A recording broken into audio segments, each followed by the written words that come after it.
Welcome to NASA's Jet Propulsion Laboratory in Southern California. NASA's Ingenuity Mars helicopter hitched a ride to the red planet on the Mars 2020 Perseverance rover, which landed in Jezero Crater on February 18th.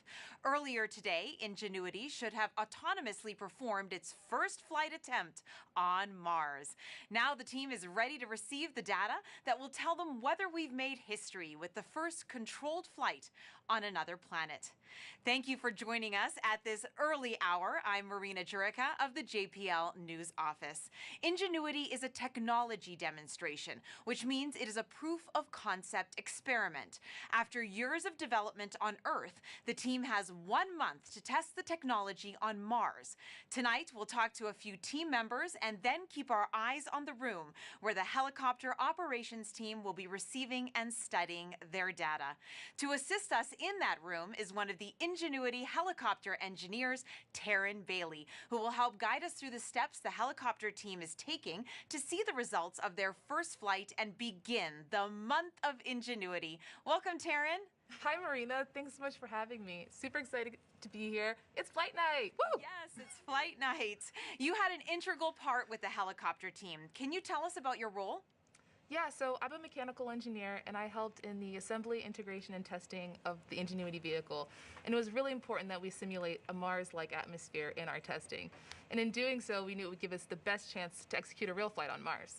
And that's not an easy feat. Flying on Mars is much different than flying on Earth. Very difficult. It's less than 1% of Earth's atmosphere, making it very difficult to fly and generate enough lift. So, Taryn, what is the Ingenuity team preparing for right now? What are they waiting to see? We're waiting to see data confirming that we executed our first flight. The actual flight on Mars took place earlier today, and that's because Mars is over 178 million miles away, so there's a little bit of a delay. The data is expected to hit the Deep Space Network at about 3:34 a.m. Pacific time, and we'll start processing the data shortly after that to see how we did. Fingers crossed. Thanks so much, Taryn. We'll be coming back to you shortly as we get closer to the start of the data downlink. What started out as a dream is now becoming reality for the Ingenuity helicopter team. Let's take a look at their journey. Sometimes you have to do something just to show that you can do it. When the Wright brothers flew for the first time, they flew an experimental aircraft. And in the same way, the Mars helicopter is designed to show that we can fly powered helicopter flight in the Martian atmosphere.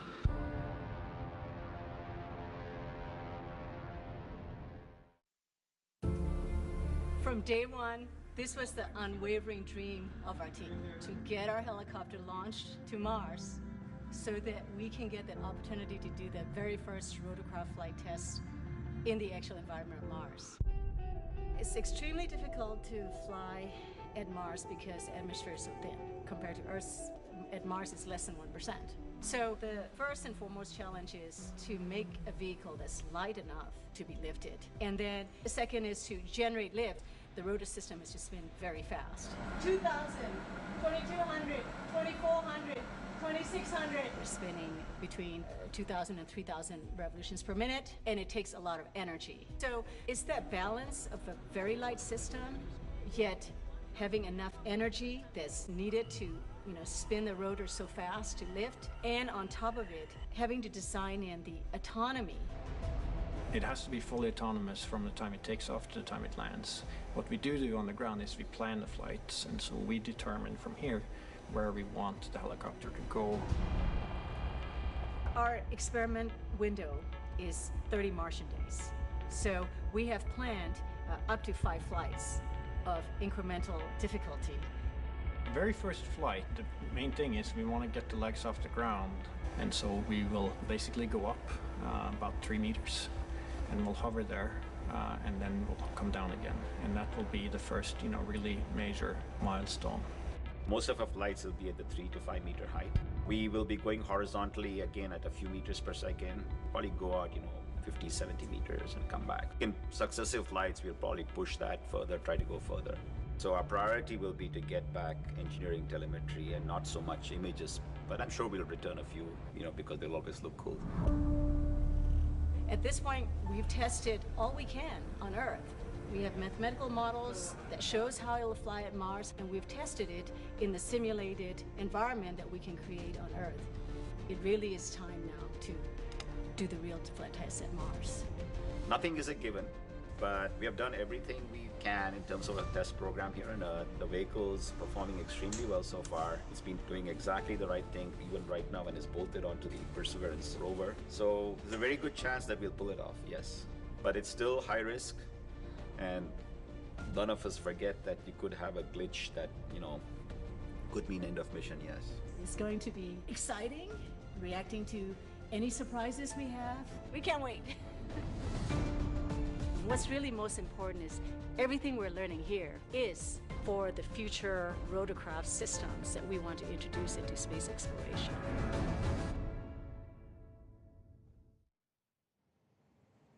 Along with your cup of coffee, you can join in on the conversation by asking the helicopter team questions at NASA JPL on all social platforms by using the hashtag #MarsHelicopter. We will get to your questions later on in the program. Mimi Ong is the project manager for Ingenuity. She joins us now as they wait for the downlink to start. Welcome, Mimi. Good morning. Hi, good morning, Marina. Now, Mimi, this has been quite the journey for you and your team. How do you feel finally reaching this moment? Our team has been working on the Mars helicopter for over 6 years, and for some even longer, towards this ultimate dream of experimenting the first flight at Mars. Here we are. Yes, here we are. And last week was a little bit of a week for you guys. You've had some technical challenges. What made you decide to go ahead with the first flight attempt this morning? April 9th was a surprise. We were 2 days away from first flight and just onto our very last checkout. High-speed spin of the rotor system. And there we discovered an intricate timing issue that was preventing the helicopter from transitioning to flight mode, the mode that we need to be in to spin the rotor system high speed. So right after we found that, our team went into high gear, identified 2 possible solutions in a couple of days, and we picked the solution that is really the most simple, most straightforward option. So a note there, though, that the solution that we have adopted, it does transition to the helicopter into flight mode about 85% of the time. So when we go to flight, and if we don't go into flight mode, the helicopter will stay safe, and we will attempt the first flight again. So just last Friday, we took this solution, applied it to Ingenuity, and successfully spun Ingenuity's rotor system full speed. So next step is our first flight attempt now. And to give folks at home, Mimi, some perspective, the goal is to fly on a planet that has just 1% the atmosphere of Earth. And you're controlling that flight from over 100 million miles away. How difficult is that? Very, very difficult to fly a rotorcraft at Mars. A rotorcraft pushes the atmosphere to generate lift. And when there is that little atmosphere, the rotor system has to spin really fast. In fact, we'll be spinning over 2,500 revolutions per minute for this flight today. And Ingenuity is less than 1.8 kilograms, right? 4 pounds. And in that 4 pounds, Ingenuity has to be able to fly in that very thin atmosphere and be able to survive and operate autonomously at Mars. For example, Ingenuity, our little 4-pounder, has been on the surface of Mars, keeping itself warm throughout the cold nights, down to minus 130 degrees Fahrenheit, and it's been doing that every day. So on top of that, our flight experiment at Mars, we are operating it all the way back here from Earth. So yeah, it's very challenging, but we're ready. Oh, Ingenuity is small, but it is mighty, and the team has come so far already. What other milestones has the helicopter team already achieved before this morning? Ingenuity has passed all of its milestones leading up to the first flight. So performed perfectly during cruise, survived the drop, and has been charging itself with high good energy levels. Each time it's been communicating daily to the base station and keeping itself warm. And with the rotor system all checked out to full speed, Ingenuity's ready to go. And at the high level for the Mars helicopter technology project, we have 3 goals that are in line with NASA's agency level objectives. The first is to demonstrate here on Earth that it is possible to fly a controlled power flight in the thin atmosphere of Mars. We've done that. The second objective is to perform that actual flight at Mars. Well, we're about to get data back very soon here on that first flight. And the third is to return data to inform engineers working on designing future generations of Mars helicopter. We have received valuable information data back since we have dropped on the surface. And tonight's data from the first flight will be extremely important. So we're ready to go. We are ready to go. Now, what is success going to look like for you guys tonight? So there are 5 scenarios, okay? So if the solution we implemented successfully transitions the helicopter to the flight mode, we'll be all right. But if it doesn't transition, then we will be attempting the flight again tomorrow. If we don't get to flight mode tonight, then we'll go on. If we go successfully to the flight mode, there are 4 scenarios. Full success in flight. Second scenario could be partial success in flight. The third would be not having sufficient information, in which case we'll need more time to determine what happened. The fourth could be failure. So whatever the outcome, we are set here to learn. And a bright future is ahead, Mimi. The risk is huge, but the reward is high. We will all be rooting for your team. Good luck. Thank you, Marina. As we get closer to the data arrival, let's talk to Tim Canham, Ingenuity Operations Lead. Thanks for joining us, Tim. Thanks, Marina. Glad to be here. Now, how does the data even get here from the helicopter to the team? Well, as they say, sometimes it's complicated, right? So the helicopter does not have a radio that can talk directly to Earth, so we need the help of the rover. As a matter of fact, the rover has an instrument on board, which is also built by the helicopter team, called the Helicopter Base Station. The Helicopter Base Station has a radio which talks to the helicopter. So as you have heard earlier today, the helicopter flew. As it was flying and after landed, it transferred its data to the base station. And then the rover takes the data from the base station and transmits it to an orbiter. That would be the MRO orbiter. And then the MRO orbiter turns to Earth and then sends all the data to the Deep Space Network. At that point, the Deep Space Network itself turns around, sends it to JPL and into the ground data systems. At that point, when it shows up, our team can take that data and decode it and see what happened during the flight. It sounds like it has to be well choreographed, Tim. How do you plan the first flight? It's a remote autonomous operation. What goes into the planning and the execution? Well, you know, we've done it all as a team, as we have all along. It's been a challenge with COVID to be remote, but we learned new ways to work together. We're a small team, but we're a fast-moving team. We practiced all of these things over the course of the last year, from getting the data from the rover to decoding it to interpreting what it meant. And as we got to Mars, when the rover landed us safely, we were able to start our survey for right field, and we found it, fortunately, right near where we landed. And so working with other instruments on the rover, like Meta with the weather instrument and Z-Cam, which is this beautiful camera to take pictures, we planned our flight. The flight will be about 40 seconds long. We'll lift off, we'll pivot towards the rover, and then we'll land. It's going to be a very basic flight. We want to do the very basic things first to make sure that we can do our flight. And then at that point, we will get all our data back and look at it. But we had to practice all those things. And we've been using this time on the surface to get familiar with the vehicle and how it operates and work around those various troubles that Mimi talked about. And the team is ready to go. And Tim, what specifically will the helicopter team be looking for as we go through this morning? So one of the great things about this helicopter is it has a very powerful processor. It's tiny, but it's powerful, and we get lots and lots of data. The processor itself is about 100 times as powerful as the processor, even on the rover. And so we get all this data, as I mentioned, that gets sent to the rover, and then the rover sends it to us. So as our downlink lead, Michael Starch, sees that data arrive in the data center, he will decode it and look for the successful arrival of the data.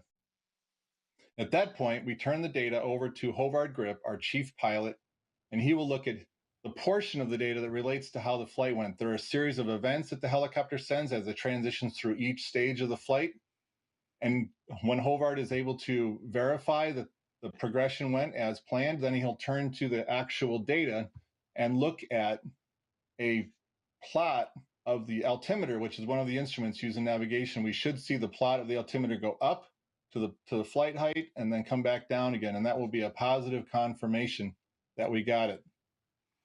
And finally, from the helicopter side, we are snapping a series of black and white downward facing pictures as the helicopter comes in for landing. So if everything goes well, we should see some of those landing pictures and be able to look at them on the screen. So Hovard will display those as well. And then finally, if all goes well, there should be, at the same time our data is coming down, there should be data coming down from the Z-Cam instrument that I mentioned, the Mastcam Z, a really powerful camera system that's going to try to capture us in flight. So if they were able to capture that moment of flight, then they will be able to display those images on their screen and be able to see a quick view of how the helicopter flew. That's how it's going to go. Well, Tim, we can't wait to see those photos for sure. Thank you so much, and good luck to you. Thank you. We will get back to the action in the room in just a moment. Now joining us is Associate Administrator of NASA's Science Mission Directorate, Thomas Zurbuchen, who is here at JPL for the helicopter's first test flight. Welcome, Thomas. I'm so glad to be here, Marina. Hi. Hi. Now, how important is tonight to space exploration?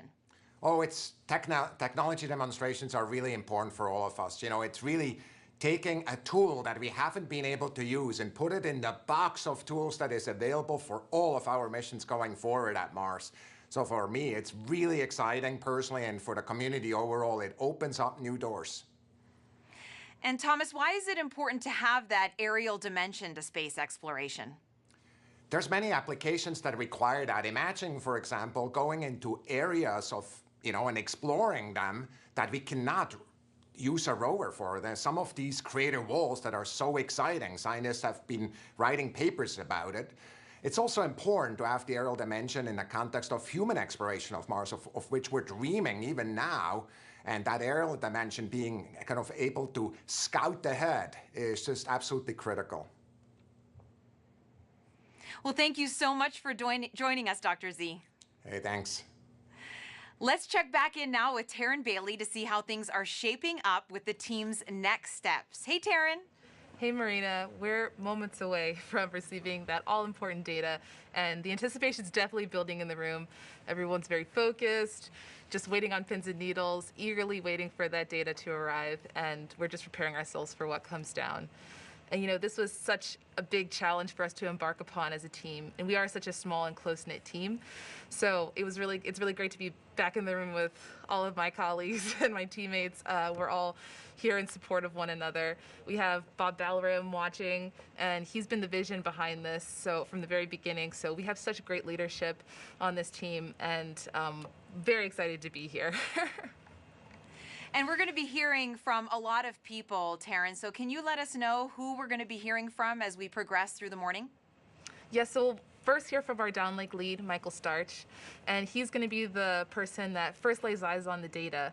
And when he receives it, he'll unpack it, he'll run through a data receival procedure, make his call-outs, and then he'll hand it over to our guidance, navigation, and control lead, also our chief pilot, Hovard Grip. He'll interpret that data and display an altimeter plot to indicate if we flew. Some other voices we'll hear on VOCA will be our deputy ops lead, Teddy Zenitos, who will report on the battery status, and our systems engineer, Jaco Karas, who will report on the motor health. And we're going to be taking a couple of your social media questions right now as we wait for Michael to make that announcement that the data is coming in. So, Taryn, a man named Flo on Instagram asks, why did we send a helicopter to Mars in the first place? Great question. Why not? Just kidding. Sending an aerial vehicle at this stage especially, we have sent 5 rovers to Mars, and now we have an aerial dimension, which Dr. Zurbuchen pointed out that it's really important because it elevates the next stage of space exploration. And we can do more science with it. It can be a coordinated effort for future missions. It also opens the doorway for human exploration, and the helicopter can go into areas where the rover can't. So there are a lot of caves and the rover has to overcome a lot of obstacles on the ground that the helicopter can ideally move around. And that's why it's such a great option for putting an aerial vehicle on another planet. And as Tim mentioned, it has to be well choreographed, this flight. And so Elio on Instagram asks, why is the first flight only vertical? So every flight, we're going to build upon it. But this first flight, our mission success criteria is really to demonstrate that we can fly. And so that's why this first flight is really all about being able to demonstrate that we can fly on another planet. And so that means we'll do a 3-meter hover above the Martian surface, touch back down to signal success, and then we can advance from there. And getting back to what everyone's going to be looking at, you had mentioned that Hovard is going to be looking at a plot. What exactly is that going to look like? Is it easy to see if the flight actually took place? Yes, so his altimeter plot will indicate a peak, and we'll start off with a flat line indicating that we were grounded. Then we'll spin up and it'll have a steep incline to show that we've risen. And then at the top we'll have a dwell where we're hovering, and then another steep decline in the graph to show that we've touched down. So it should be pretty cut and dry to see that we have successfully flew.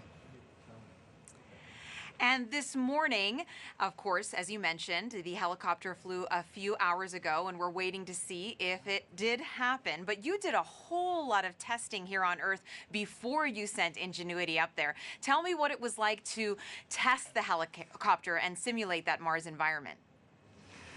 Absolutely. So it went, just because the helicopter is the first of its kind, the testing also is very similar in that way. We had to simulate a Mars-like atmosphere by using very large thermal vacuum chambers to allow us to control the temperature and pressure so we can simulate a Mars-like atmospheric density. Then we also created a gravity offload system that compensates for the difference in gravity between Earth and Mars.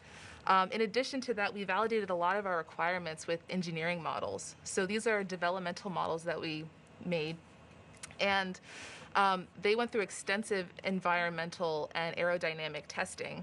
And so they were the precursors to our flight vehicle, which is, of course, currently on Mars. And as Mimi mentioned before, it had to be super light and super fast. Why is that?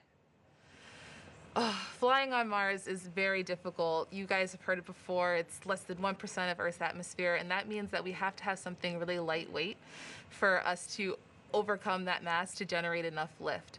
And, you know, kudos and thank you very much to our friends over at AirEnvironment who designed and built this custom rotor system that is super lightweight. Each blade is less than 2 ounces made of composite material for that very reason. And it spans the distance. The wingspan of this helicopter is 4 feet tip to tip. So that's 1.2 meters. That's super large for something that's essentially carrying the size of a tissue box, just to give you a frame of reference.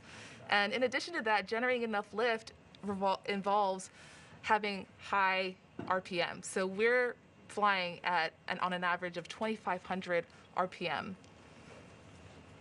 2,500 RPM. I just want everyone to sit with that for a minute, because here on Earth, helicopters go 400 to 500 RPM. So that is so much faster, Taryn. It's incredibly fast, incredibly fast. Every detail on this vehicle is made and designed for it to be the most efficient. We are beginning to see data products.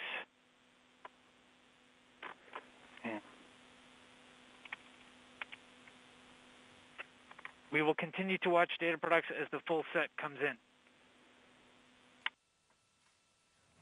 All right, Taryn. Well, we just heard from Michael that they are taking a look at the data just starting to flow into the Deep Space Network antenna on Earth. What happens now that the rover has started sending that data? Yes, so for those of you at home, the Deep Space Network is our giant communications network. This is downlink. Early indications, data products look nominal. Excellent. We'll continue to wait for the full data set to arrive. In the meantime, I'll explain a little bit about the Deep Space Network, and that it's our main communications tool to talk to our Ingenuity helicopter from across our solar system. So our downlink lead just announced that data products have just started to arrive and that they look nominal, which is a good indication. While we wait for the full data set to arrive, we'll wait. I guess that's what we'll do. We'll wait in the meantime. And we'll answer another social media question along those lines. Jose on YouTube asks, how long does it take for the video signal from the helicopter to reach Earth? Sorry, can you repeat the question? Yes. How long does it take for the video signal from the helicopter to reach Earth? Yeah, so that goes into having that very long distance between Earth and us. So Tim touched on this a little earlier, and that's why we have this delay. So the helicopter flew earlier, and similarly, whenever we send data, it's the same process where there's going to be a delay of when we run the data and then when it hits Earth. So it's about 4 hours from when something is executed to when we receive it. For larger files, though, sometimes that can take longer, so it all depends. But today we'll be receiving still images of the helicopter. And I know we are eagerly anticipating those images. And we talked a little bit about this before, Taryn. We have been just floored by all the great images coming in from Perseverance, but Ingenuity has cameras as well. Absolutely. The helicopter is equipped with 2 cameras.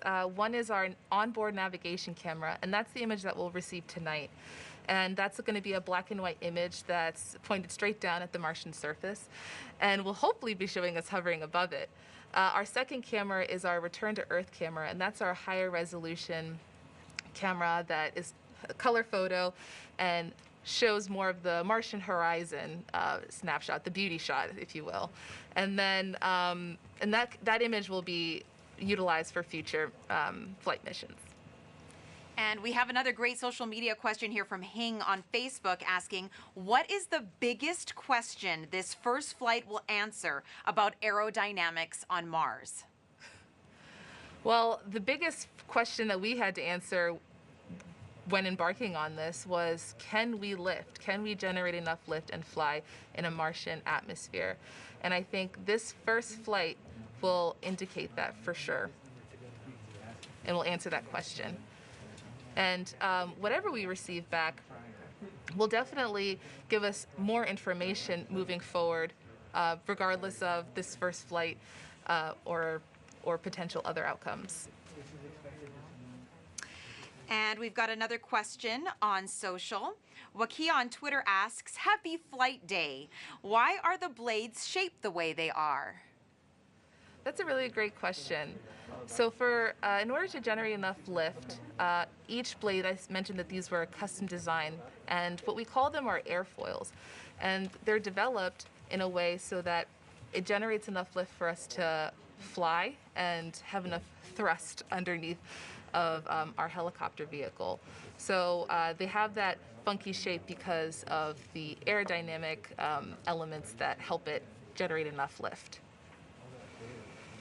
And once again, reminding everybody that you guys are controlling this from over 100 million miles away here on Earth. I always try to wrap my head around that.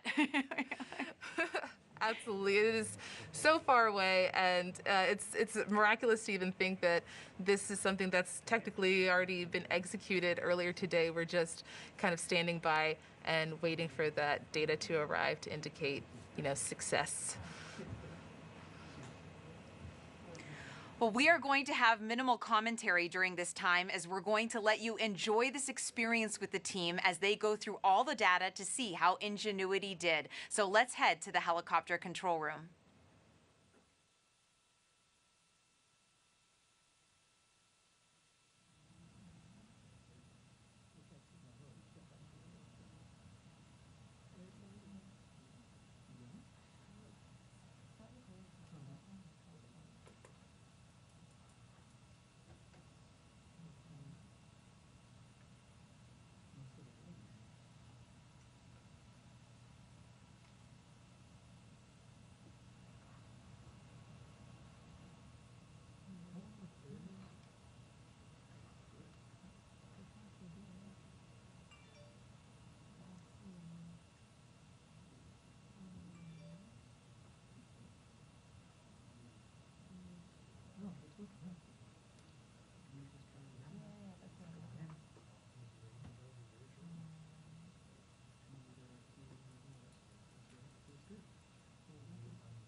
This is downlink.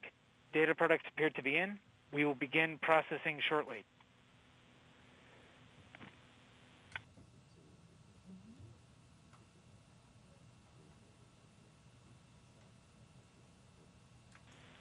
This is downlink. We are beginning to fetch data from Mars 2020.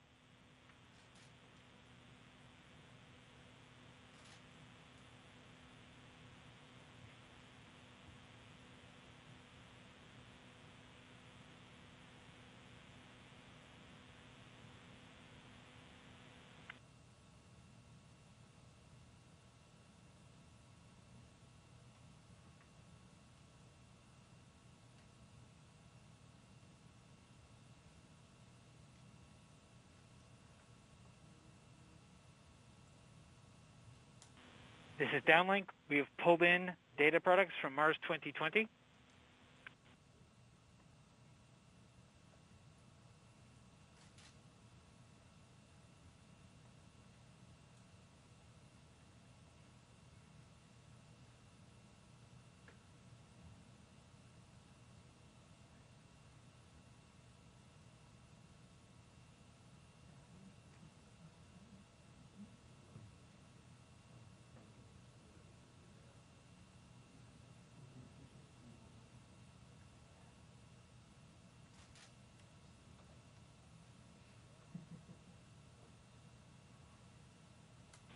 This is downlink, confirming we received Mars 2020 telemetry, confirming that we received Mars 2020 events, confirming that we received helicopter data products,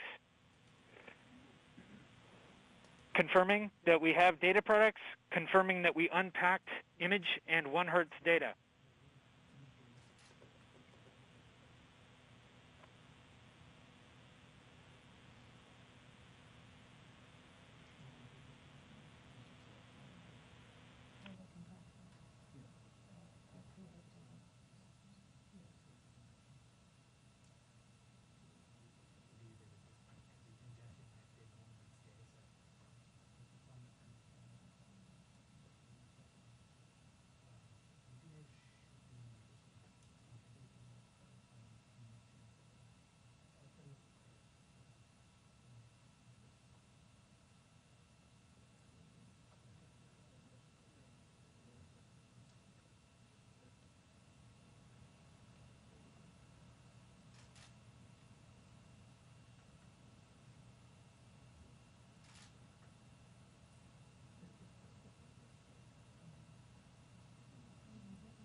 This is downlink. We have successfully ingested 1 Hertz data.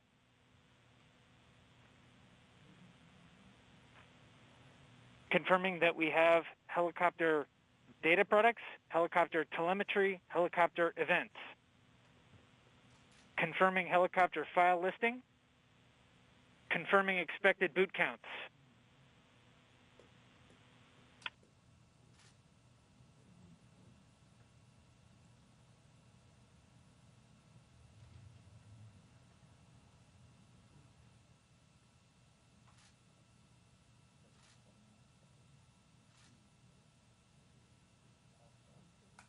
This is downlink, confirming battery data has been received.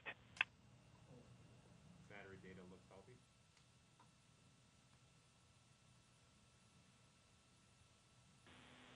Rotor motors appear healthy.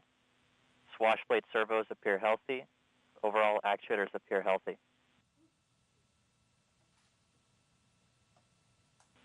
Confirming thermal report generation. Confirming analog report generation.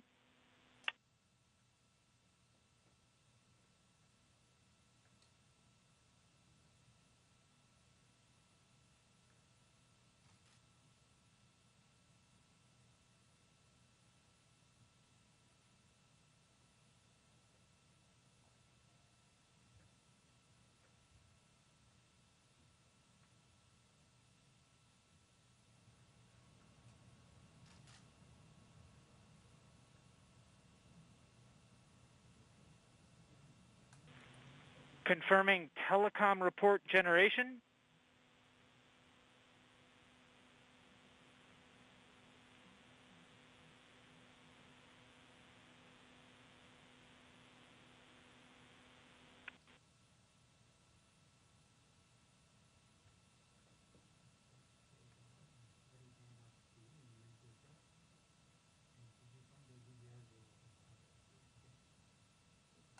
This is downlink, handing off to flight control for telemetry analysis.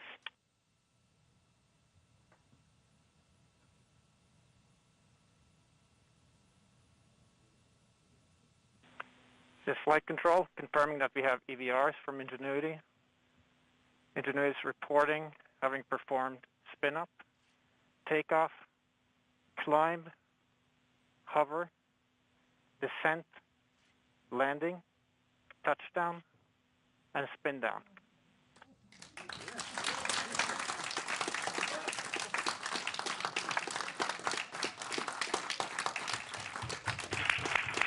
And altimeter data confirms that Ingenuity has performed its first flight, the first flight of a powered aircraft to another planet.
The Martian surface.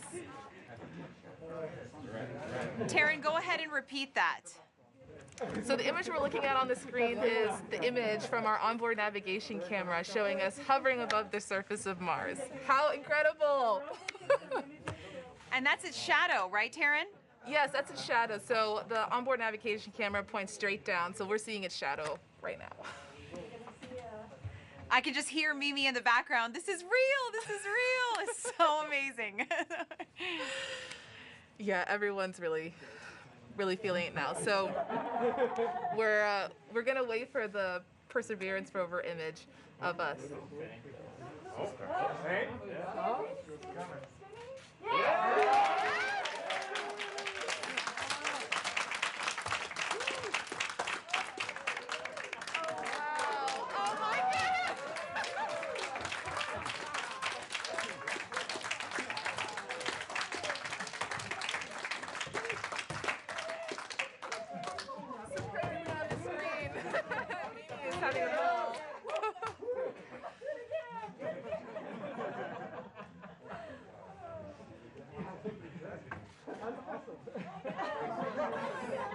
Are you guys seeing the Perseverance image?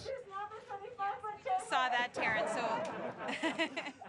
So yes, explain what we just saw with the Perseverance image. So the Perseverance image is showing us grounded at first. It's actually a video, which is great.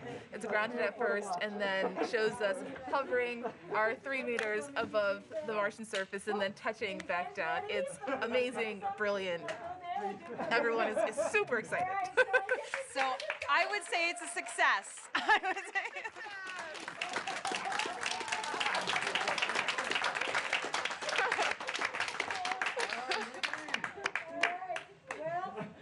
I got to tear up the contingency speech, which I never practiced, but I was going to read. But lucky for you, I have a much shorter speech for success. So we can now say that human beings have flown a rotorcraft on another planet.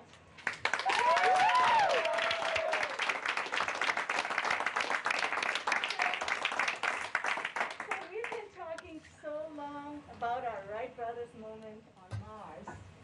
And here it is. And this project has had many friends who contributed to tonight's success. I see many in the room, the team in the room, the team on WebEx, team members who couldn't join us, and a few of our friends who are no longer with us. They're still in our minds today. And Perseverance rover, the best host little Ingenuity could ever provide.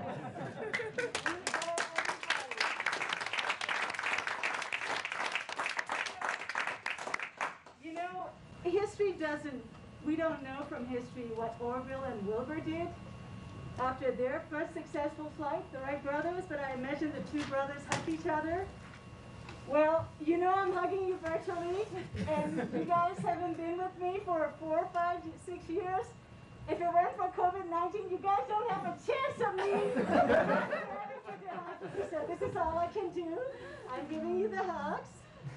Look, we together flew at Mars, and we together now have our Wright brothers moment. So, you know, history does tell us that soon after that first flight, Wilbur and Orville did go right back to work. They flew 3 more flights that day, higher and further than the first ones. So we know, you know, like the Wright brothers at Kitty Hawk, we know that our time to make a difference at Jezero Crater, Mars is not yet over. This is just the first great flight. So let's enjoy this moment. But we must enjoy this moment because over the years, and there are a few of you especially, but there's some that have never let me celebrate fully. Every time we hit one of these major milestones, not yet, not yet. And we keep moving on. So we must take a moment to celebrate this moment. Really important. Congratulations, everybody. Congratulations. Take that moment, and then after that, let's get back to work and more flights. Congratulations.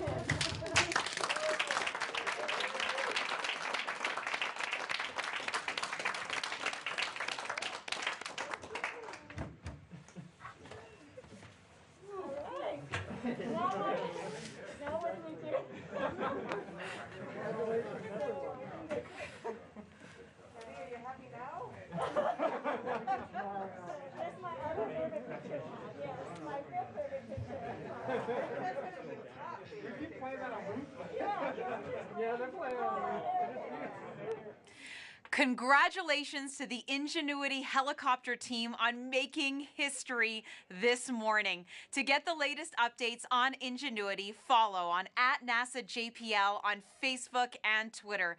I'd like to thank everyone for joining us at this early morning hour. The journey on this month of Ingenuity continues. Join us for a news briefing later this morning at 11 a.m. Pacific Standard Time for a deeper analysis of Ingenuity's first flight and what this means for NASA.